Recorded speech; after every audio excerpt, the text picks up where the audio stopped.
आज मैं आपको जिस कंपनी का नाम बताने वाला हूँ वो है एड शॉप ई रिटेल लिमिटेड कंपनी का। ये एक ऐसी कंपनी है कि ये प्रमोशन करती है प्रोडक्ट का। तो समझो आपने अभी एक प्रोडक्ट बनाया है, लेकिन वो ज़्यादा लोग जानते नहीं हैं, लेकिन वो क्वालिटी प्रोडक्ट है, बहुत अच्छा प्रोडक्ट है। तो ये उस प्रोडक्ट का प्रमोशन करेगी, बदले में आपसे चार्ज ले। ये एक डायरेक्ट सेलिंग कंपनी है जो कि यूथ लोग ने मिलके बनाया है कंपनी को, और वो इंडस्ट्री प्रोफेशनल्स हैं सब यूथ लोग। और आगे चल के बात कर लेते हैं और कंपनी के बारे में। कंपनी का मार्केट कैप 79.8 करोड़ है, और अभी जो प्राइस चल रहा है वो 70 रुपीज़ है, और पीई 10.4 का है, और बुक वैल्यू 17.9 रुपीज़ का है। आरओसी जो कि बहुत अच्छा है, 46.6% का आरओसी है। कंपनी ने अच्छा जनरेट किया आरओसी, और आरओई भी देख सकते हो आप 46.7% का, क्योंकि 20 रहता है तो बहुत अच्छा रहता है, लेकिन ये लोग ने बहुत अच्छा जनरेट किया। डेब्ट टू इक्विटी देख सकते हो कम है, 0.38 है, जो कि बहुत कम है।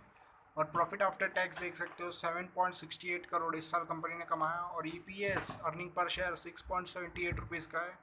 और डेप्थ कंपनी के पास टोटल डेप्थ है शॉर्ट टर्म और लॉन्ग टर्म 7.66 करोड़ का। और कैश और बैंक बैलेंस कंपनी के पास है करीब 52 लाख रुपए का, 0.52 करोड़ का है। कंपनी ने टोटल सेल किया है इस साल 79 करोड़ का, जो कि बहुत ज़्यादा होता है। कंपनी के मार्केट कैप के इतना है ये सेल। और आगे और भी बात कर लेते हैं, कंपनी के क्वार्टरली रिजल्ट की बात कर लेते हैं। ये 2020 और 21 का क्वार्टरली रिजल्ट है। फर्स्ट क्वार्टर में कंपनी ने सेल किया था 10.37 करोड़ का, और प्रॉफिट बिफोर टैक्स था 1.19 करोड़ का, और प्रॉफिट आफ्टर टैक्स था 88 लाख रुपीज़ का, 0.88 करोड़ है।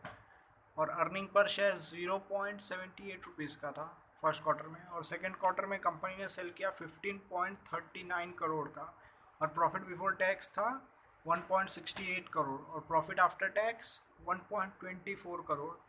और अर्निंग पर शेयर इस दौरान रहा 1.09 रुपीज़ का। और क्वार्टर थ्री में कंपनी ने सेल किया 23.98 करोड़ का, और प्रॉफिट बिफोर टैक्स इस दौरान रहा 3.39 करोड़ का, और प्रॉफिट आफ्टर टैक्स रहा 2.59 करोड़ का, और अर्निंग पर शेयर रहा 2.33 रुपीज़ का। और क्वार्टर फोर में कंपनी ने सेल किया 28.83 करोड़ का, और प्रॉफिट बिफोर टैक्स रहा 3.95 करोड़ का, और प्रॉफिट आफ्टर टैक्स 3.05 करोड़ का, और अर्निंग पर शेयर रहा 2.67 रुपीज़ का, जो कि बहुत अच्छा है। आगे चल के कंपनी का प्रॉफिट एंड लॉस स्टेटमेंट देख लेते हैं। कंपनी ने 2018 में सेल किया था 12.3 करोड़ का, और प्रॉफिट बिफोर टैक्स था 0.32 करोड़ का, और प्रॉफिट आफ्टर टैक्स था 0.23 करोड़ का, और ईपीएस रहा इस दौरान 11.50 रुपीज़ का।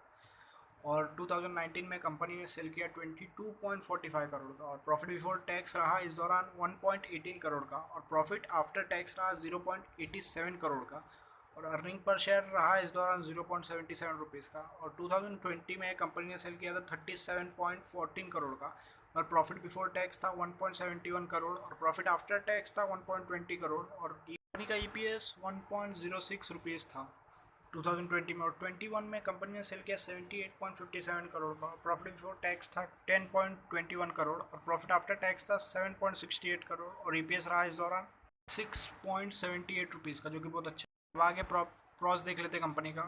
कंपनी ने अच्छा खासा रिटर्न ऑन इक्विटी ला के दिया है पिछले 3 साल में। 3 साल का एवरेज रिटर्न ऑन इक्विटी है 28.42%, जो कि कंपनी ने शेयर होल्डर के पैसे पे इतना परसेंट पैसा बनाया है पिछले 3 साल में। आगे चल के बात कर लेते हैं रेशोज़ के कुछ।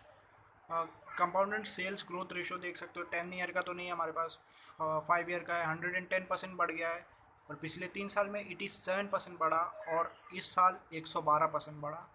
कंपनी ने सेल अच्छा किया है। और कंपाउंडेड प्रॉफिट ग्रोथ रेशो देख सकते हो, पिछले 10 साल का भी नहीं है, 5 साल का भी नहीं है, पिछले 3 साल का है, 222% बढ़ा है, और इस साल 530% बढ़ गया है, जो कि बहुत ज़्यादा ही अच्छा है।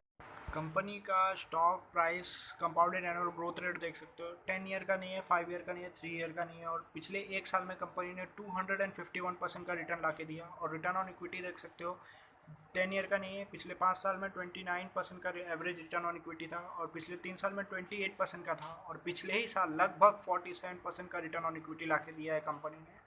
आप रिटर्न ऑन इक्विटी देख सकते हो कंसिस्टेंटली बढ़ रहा है, और आगे भी बढ़ाएगी ये कंपनी। शेयर होल्डिंग पैटर्न देख लेते हैं कंपनी का। कुछ भी बदलाव नहीं हुआ है। इसमें एक ही चीज़ अच्छा है कि फॉरेन इन्वेस्टर लोग ने अभी तक हाथ नहीं डाला है। कंपनी प्रमोटर्स का होल्डिंग है 62.99% और पब्लिक का होल्डिंग है 37.01%। और अगर फॉरेन इन्वेस्टर और इंस्टीट्यूट खरीदते हैं तो ये कंपनी का दाम बढ़ जाएगा और बहुत जल्दी अच्छा प्राइस देगा ये कंपनी। एनालिसिस अच्छा लगा तो प्लीज़ लाइक करें, शेयर करें, कमेंट करें और सब्सक्राइब ज़रूर करें।